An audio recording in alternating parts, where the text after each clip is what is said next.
mobile volunteer company near Kinsale in 1990. He was the company's armed scout during the War of Independence, and he was buried in the Republican plot in Glasnevin Cemetery when he died in 1990. So with both his Cork and Republican roots, it is very appropriate to have Bertie with us here on this historic day. Bertie Ahern was first elected to the Dáil in 1977. Following a number of ministerial appointments, he was elected leader of Fianna Fáil in 1994. He became Taoiseach in June 1997 and remained there until 2008. During these years, Bertie's legendary work rate and negotiating skills were crucial in stimulating Ireland's ailing economy. He negotiated the first national agreement between unions and employers. This was a crucial part of the programme for national recovery. This and subsequent national wage agreements became the foundation stone for the rapid development of the Irish economy, which to this day has consistently the highest growth rates of any country in Europe. The government that Bertie oversaw had a period of unprecedented economic growth and social change in Ireland. The defining moment of this period, and indeed in Irish history, was the successful negotiation by Bertie Ahern and Tony Blair of the Good Friday Agreement between the British and Irish governments and the political parties in Northern Ireland in April 1998. Following the agreement, Bertie continued to give unstinting political commitment to this process, and a power-sharing administration was established in Northern Ireland in May 2007. This represented the full implementation of the Good Friday Agreement and a great personal triumph for Mr. Ahern. On the wider world stage, during his presidency of the European Council in 2004, Mr. Ahern presided over the historic expansion of the European Union to 27 member states, including 8 countries from Eastern Europe. He also led Ireland to take leadership roles on key global issues, such as increasing aid to developing countries. Mr. Ahern has always been to the fore in negotiations for peace and reconciliation, and since leaving government has dedicated his time to conflict resolution around the world. Finally, before I hand over to you, I have to say that one regret we have is that he wasn't asked to intervene in the Saipan row, when surely his renowned negotiating skills would have laid right in on the Irish football team to fame and glory. I will now ask Mr. Ahern to address you.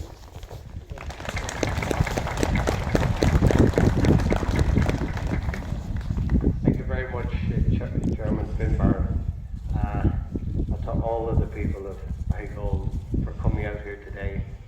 My thanks to you, and it's great to see you continuing this commemoration into its 100th year, and I'm honoured to meet all of the relatives and family members who have travelled from near and far and who are relations to Dick Barrett, to Christy O'Sullivan, to Michael Collins, to Joe Carroll, our public representatives, to Marie Walsh, who great to meet again. I'm very pleased to be at this commemoration of a revered Irish patriot. I want to publicly express my thanks to the local commemoration committee for inviting me, and also to acknowledge the super job that they've done in putting together an extensive programme of events to mark the centenary of Dick Barrett's death. I know that the Dick Barrett Commemoration Committee has sought to promote a deeper understanding of the significant events that took place during the period, by recognising that the shared historical experience of those years gave rise to a very different narratives and memories, and that is their own words. And I want to say that I fully endorse this generous and inclusive approach. Born in nearby Ballineen, he was brought up in a strongly nationalist tradition, and from a young age he was active in the Gaelic League, an organisation which Corey Pearce maintained did more than any other to the cause of Irish separatism. As the historian Dr. Anne Dolan has pointed out, Dick was devoted to the Irish language, was honorary secretary of Knockavilla much to homolise both movements in the southern and western districts of Cork. Inspired by the Easter Rising, and as an ardent believer in an Irish Ireland, it was perhaps inevitable that Dick would play a prominent and patriotic role in the organisation and operations of the IRA and the IRB during the War of Independence. He became a significant figure in Ireland's fight for freedom, and Barrett was in close and frequent contact with many of the IRA GHQ staff during the Tan War. He was made Quartermaster General of Cork No. 3 Brigade and occasionally acted as Commandant, becoming a key leader of military engagements in the south and the west. In 1972, and the 50th anniversary of Dick Barrett's death, Dean Deasy, one of his comrades in arms, reflected on Dick's military acumen. He said, and I quote, "Of his vital contributions to the successes in West Cork in the War of Independence, I've no doubt that both the greatest was in the sphere of leadership, and any job given to him to do he carried out with promptness and efficiency, and the men under his command were seen to carry out his instructions to the final letter." End quote.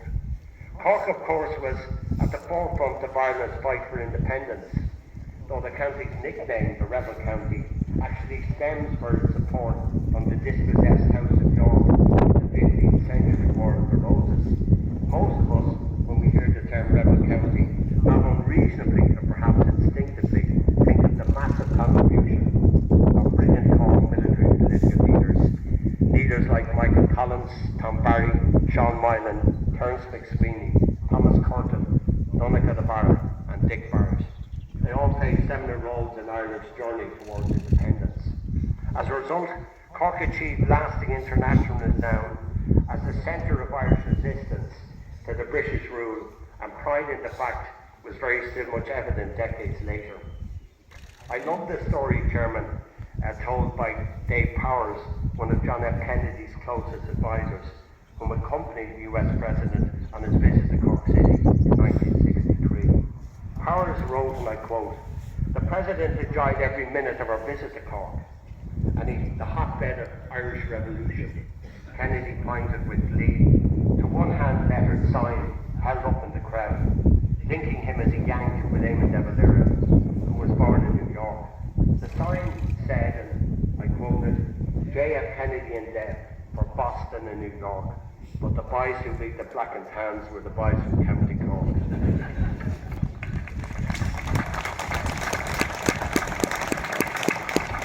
Behind the local pride and Leaside good humour, I think this story says something about resolute determination, that even in the presence of the then most powerful man in the world, as one of Cork's finest ever days, that the sacrifices displayed and the courage by men and women in this county would never be forgotten. Dick Barrett, Collins, Sean Moylan and all the others were leading members of a great generation of Irish people that we are proud to honour, and who are grateful for our helping to secure Irish people's right to self-determination. In giving honour to that generation, we are now fast approaching the end of the decade of Centenary, a series of ongoing official and local commemorations which has sought to create new understanding about the tumultuous and formative events that gave rise to our independent state, and honours the contribution of all those who sacrificed so much for the cause of Irish freedom. Among the key landmarks of that decade was Centenary, which ran from 2012 up to next year, 2023, as we're already focused on the introduction of the third Home Rule Bill in Westminster in April 1912, the signing of the Ulster Covenant in September 1912, the Dublin Lockout in 1913 and 14, the foundation of the Volunteers in 1913, the foundation of Cumanaman in 1914, the First World War from 14 to 18, Easter Rising of 1916, the formation of the First Dáil in January 19, the War of Independence from 1919 to 21, the signing of the Anglo-Irish Treaty, December 21, and now the Civil War. The public interest in these commemorations over the past decade and the prolific output of our community of professional historians has proved beyond a shadow of doubt that Irish people retain huge interest and pride in our nation's history. History is intrinsic academic and societal value, and a key understanding of it is very relevant to building progress.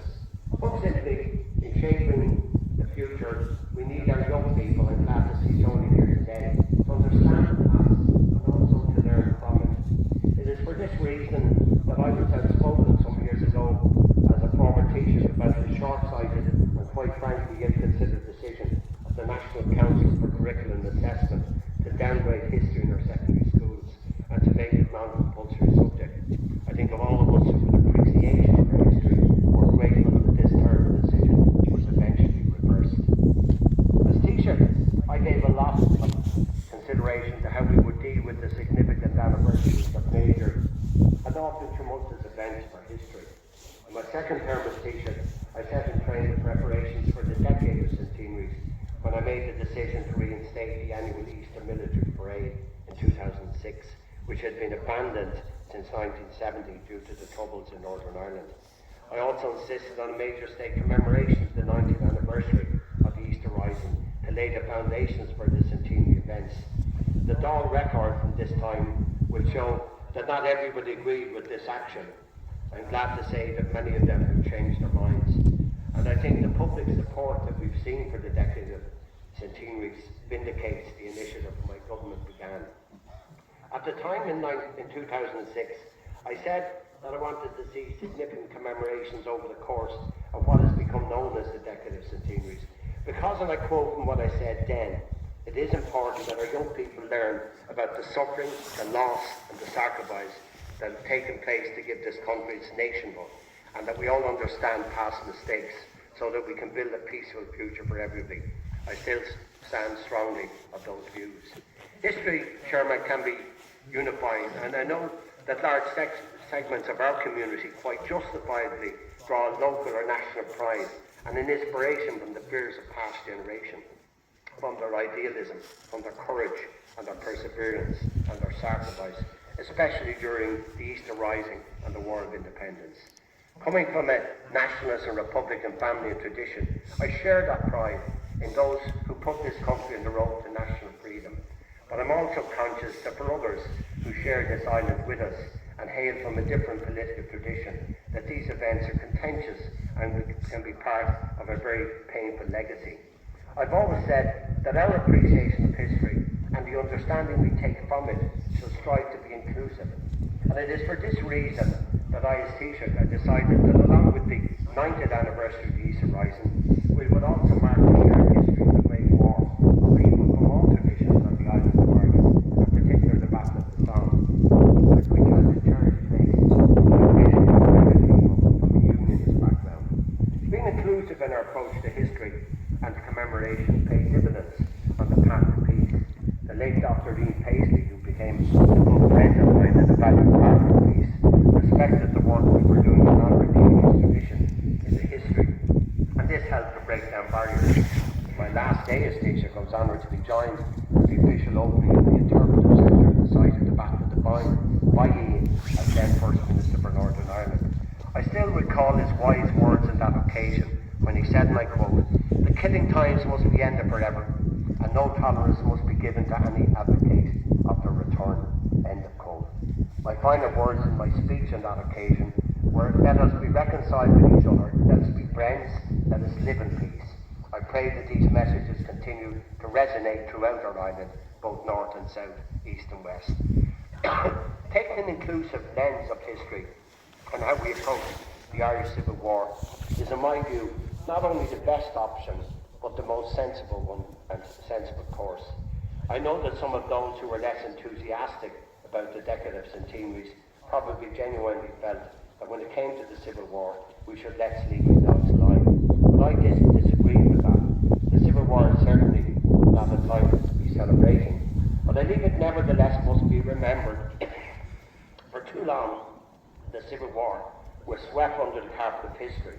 This was no doubt influenced by the fact that many of the veterans of the conflict on both sides declined to talk about it, including my father. Sometimes I suspect out of shame that events got so far out of hand. In commemorating the Civil War, perhaps, we don't see the same popular enthusiasm that we've seen in honouring the Rising or the major engagements of the War of Independence. But this does not mean that we shouldn't remember this time and historically explore and interrogate it. especially if we can bring forward new perspectives and help draw lessons from the bitter divisions of that time. I'm around long enough, Chairman, to know that denying history, distorting, suppressing, or ignoring it is counterproductive. As I've said, I give a lot of thought as Taoiseach when I set out on the journey of starting the process of national commemoration and preparing my remarks today. I look back on what I said in 2006 about the approach we should take, reflecting on our civil war.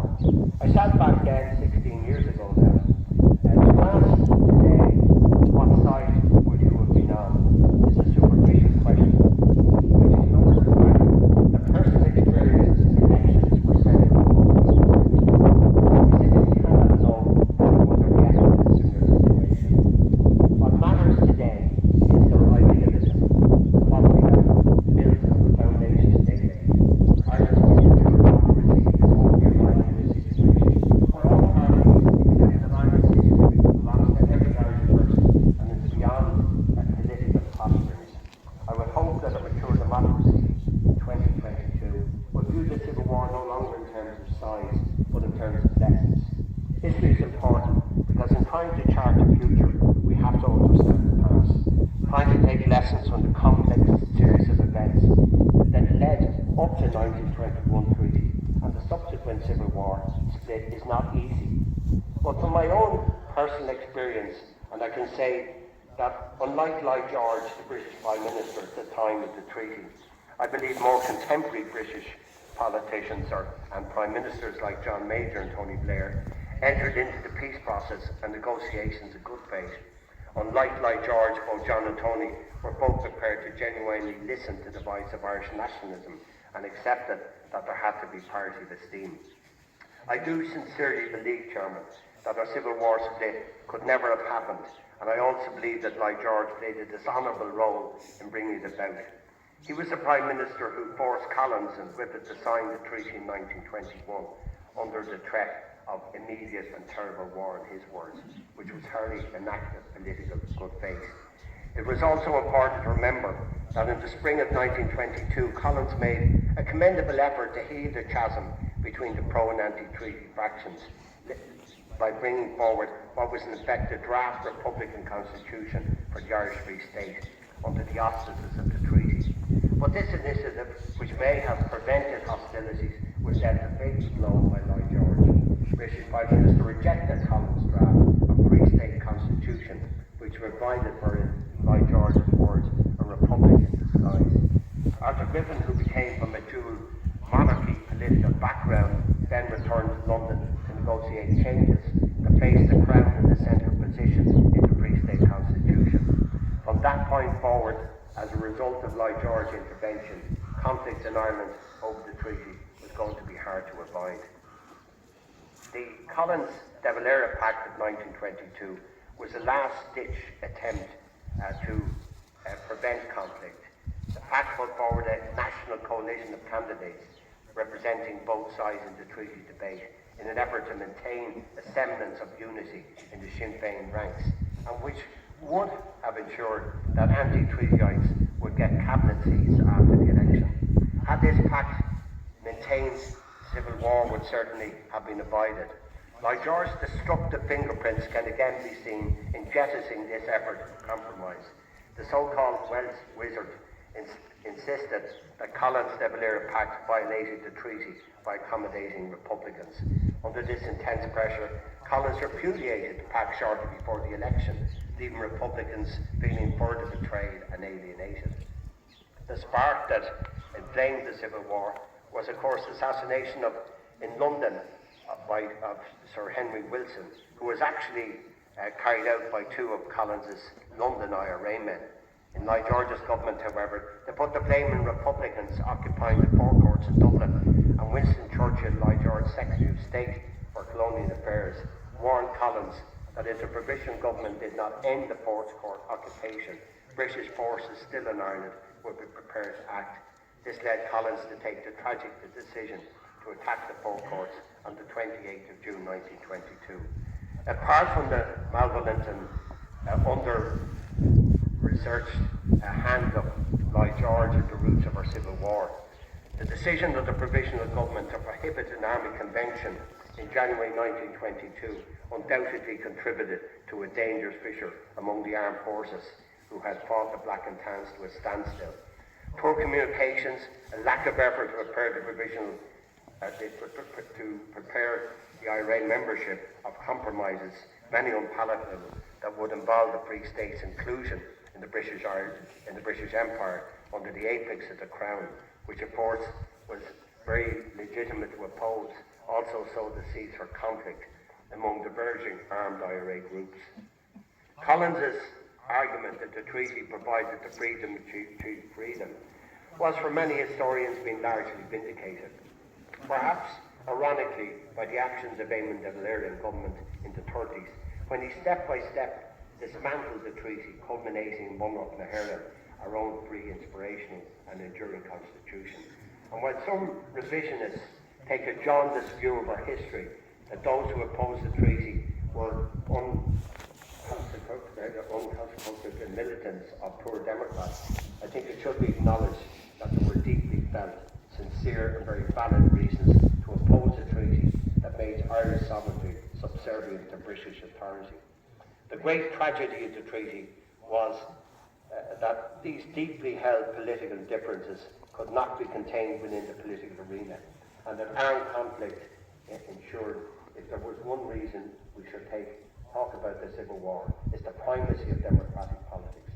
Armed conflict should never again be allowed to raise its head in Ireland, and the only way to resolve political differences is through the power of persuasion, the force of democratic argument and the rule of law. Our country will have to confront serious issues in the period ahead. The negative legacy of Brexit, the changing demographics in Northern Ireland, lingering sectarianism and other challenges will all test our resolve in the years ahead. But for our island to continue to prosper, we need all to hold firm in our support to democratic and inclusive politics. The story of Dick Barrett's death has often been told, and in the great commemoration books that your Centenary Committee have updated, but congratulations to them. But the great tragedy of the 20th century Ireland was the fundamental differences of opinion arose over the exact terms of the 1921 settlement that could be accepted. While Dick Barrett vehemently opposed the treaty, it is important to note that he deeply regretted civil war amongst Irish people and hoped that hostility could be quickly ended. He was executed the 8th of December 1922 without trial as an official state-sanctioned reprisal for the death of Sean Hales, a pro-treaty TD, who was ironically a close friend of Barrett's and who introduced him into the volunteers.